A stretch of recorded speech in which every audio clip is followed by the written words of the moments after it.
Chapter 1. King Fred the Fearless.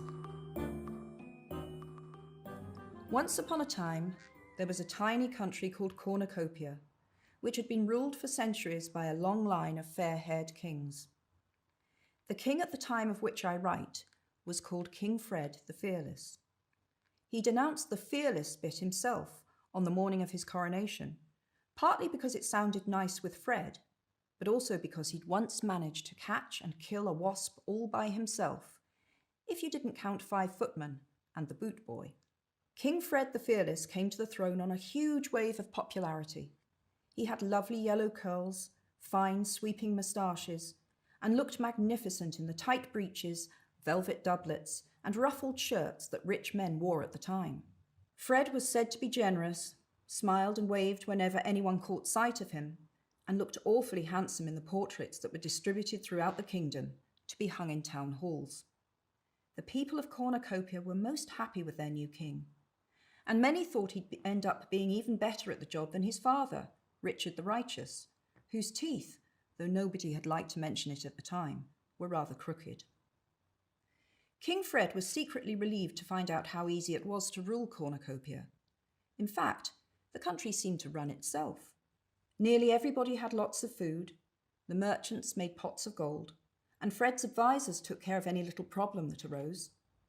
All that was left for Fred to do was beam at his subjects whenever he went out in his carriage, and go hunting 5 times a week with his 2 best friends, Lord Spittleworth and Lord Flapoon. Spittleworth and Flapoon had large estates of their own in the country, but they found it much cheaper and more amusing to live at the palace with the king, eating his food, hunting his stags, and making sure that the king didn't get too fond of any of the beautiful ladies at court. They had no wish to see Fred married, because a queen might spoil all their fun. For a time, Fred had seemed to rather like Lady Islander, who was as dark and beautiful as Fred was fair and handsome, but Spittleworth had persuaded Fred that she was far too serious and bookish for the country to love her as queen. Fred didn't know that Lord Spittleworth had a grudge against Lady Islander. He'd once asked her to marry him, but she'd turned him down. Lord Spittleworth was very thin, cunning, and clever. His friend Flapoon was ruddy-faced and so enormous that it required 6 men to heave him onto his massive chestnut horse. Though not as clever as Spittleworth, Flapoon was still far sharper than the king. Both lords were expert at flattery, and pretending to be astonished by how good Fred was at everything from riding to tiddlywinks. If Spittleworth had a particular talent, it was persuading the king to do things that suited Spittleworth. And if Flapoon had a gift, it was for convincing the king that nobody on earth was as loyal to the king as his 2 best friends. Fred thought Spittleworth and Flapoon were jolly good chaps.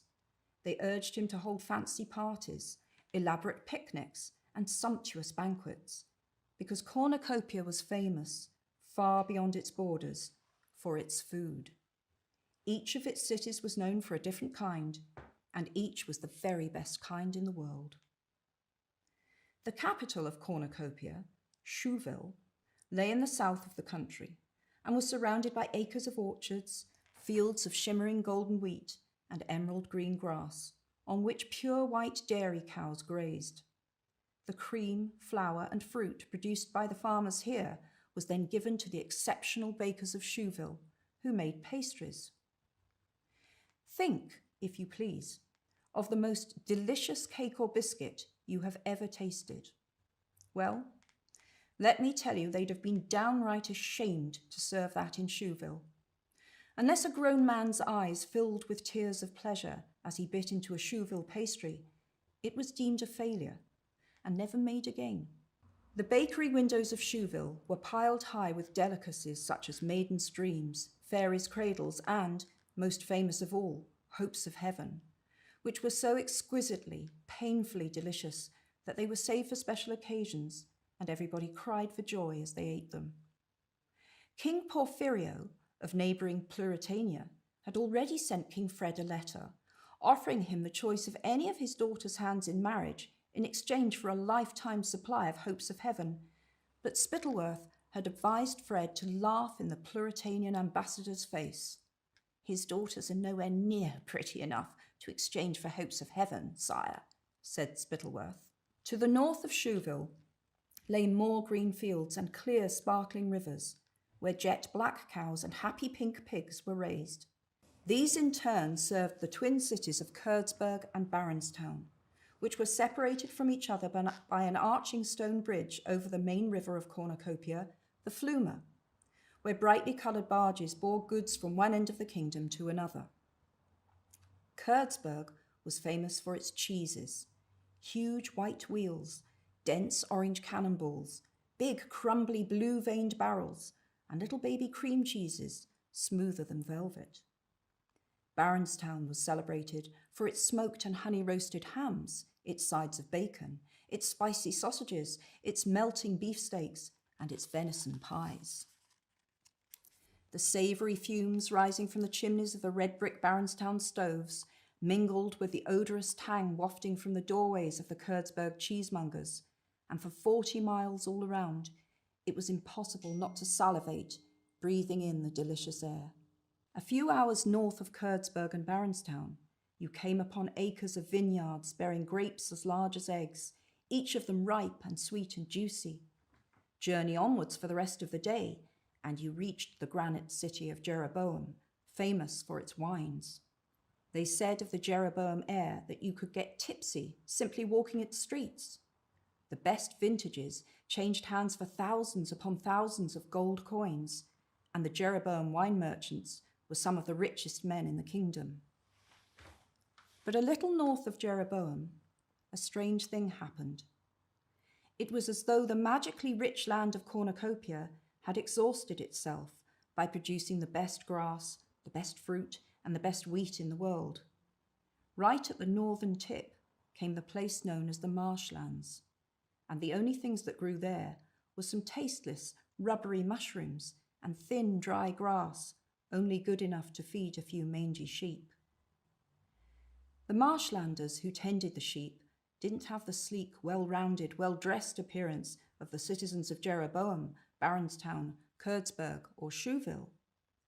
They were gaunt and ragged. Their poorly nourished sheep never fetched very good prices, either in Cornucopia or abroad, so very few marshlanders ever got to taste the delights of Cornucopian wine, cheese, beef, or pastries. The most common dish in the marshlands was a greasy mutton broth made of those sheep who were too old to sell. The rest of Cornucopia found the marshlanders an odd bunch, surly, dirty, and ill-tempered. They had rough voices, which the other Cornucopians imitated, making them sound like hoarse old sheep. Jokes were made about their manners and their simplicity. As far as the rest of Cornucopia was concerned, the only memorable thing that had ever come out of the marshlands was the legend of the Ickabog.